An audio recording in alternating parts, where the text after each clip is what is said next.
નમસ્કાર મિત્રો, આપ જોઈ રહ્યા છો VS ન્યૂઝ। સમાચારમાં વાત કરીએ તો અમરેલી જિલ્લાના રાજુલા તાલુકાના કોટડી ગામે લોકસભાની ચૂંટણીને લઈ કોંગ્રેસ કારોબારીની મીટિંગ યોજાઈ। સમગ્ર વિગતની વાત કરીએ તો રાજુલાના કોટડી ગામે આહિર સમાજની વાડી ખાતે કોંગ્રેસની કારોબારીની મીટિંગનું આયોજન કરવામાં આવ્યું અને પધારેલા આગેવાનોનું ફૂલહાર પહેરાવી સ્વાગત કરવામાં આવ્યું હતું। આ કારોબારી મીટિંગમાં આગામી લોકસભાની ચૂંટણીને અનુલક્ષીને ચર્ચાઓ વિચારણાઓ કરવામાં આવી હતી તેમજ કાર્યકર્તાઓ સાથે સ્નેહ સંવાદ અને સંગઠનને મજબૂત બનાવવા માટે હાકલ કરાઈ હતી।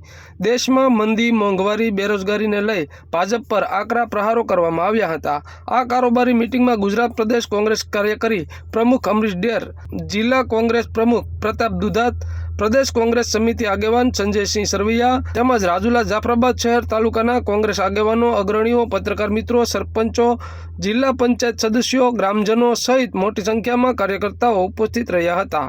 તો આવા અવનવા સમાચારો જોવા માટે જોતા રહો VS ન્યૂઝ રાજુલા। દિલીપભાઈ બધા સાથે કરવી છે શિવા।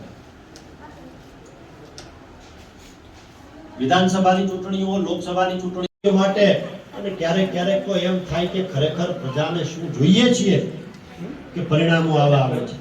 રાજસ્થાનની અંદર ગત વિધાનસભાની ચૂંટણી એટલે કે ડિસેમ્બર શરૂઆત લાઠી, બાબરા, ઉકાવાવ, બગસવાર મારફત પ્રદેશ કોંગ્રેસની સૂચના મુજબ તાલુકા મથકે કારોબારીના આયોજનના ભાગરૂપે ધમકાવાનું, એના કરપ્શન માટે દાદાગીરી કંપનીઓ સાથે કરવાનું, એને ક્યારે એવું ન કીધું મારી પ્રજાની આ પીડા છે તો એની માટે કોઈ અવાજ નહીં ઉપાડે તો મને દિવસો દૂર નથી દેખાતા। એ યુદ્ધ જીતી જાય એ સત્તા ભોગવતા હતા, આજે મતમાં જે પણ આગળ જાય એ સત્તા ભોગવે સત્તા।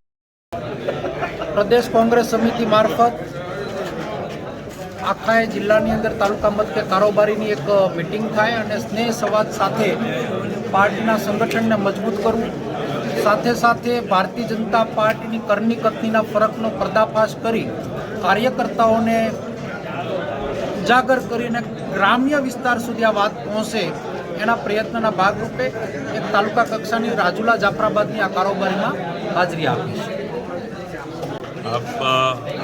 આજરોજ કોંગ્રેસ કાર્યકર અને આગેવાનોનો એક સંવાદ કાર્યક્રમ હતો અને એ સંવાદન કાર્યક્રમ લોકશાહીના મૂલ્યો ટકી રહે અને આઝાદી પછી જે વિચારધારાની સાથે જોડાવવું જોઈએ એ માટેની અમારી સંવાદ મિટિંગ હતી અને ખેડૂતો માટે, ગરીબો, વંચિતો માટે જે રાહુલજીની યાત્રા છે એમાં અહીંયાથી ખૂબ મોટી સંખ્યામાં અમે જોડાઈ એ માટેની ચર્ચા, વિચારણા અને સંવાદનો કાર્યક્રમ હતો।